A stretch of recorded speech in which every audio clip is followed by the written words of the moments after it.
Hi everyone, in this video I'm going to show you how you can find your watch history on TikTok. So if you find this video helpful, please give it a like and make sure you subscribe for more useful tutorials. So what you'll need to do is open up TikTok, then click on your profile icon on the bottom right, then click on the three lines on the top right.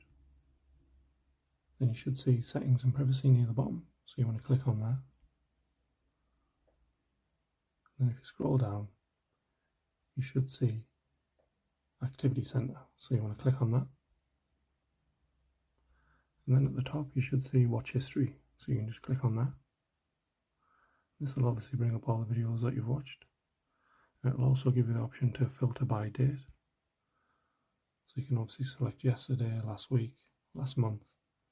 And you can also select a date range as well. So if you go on there, you can go back around 6-7 months.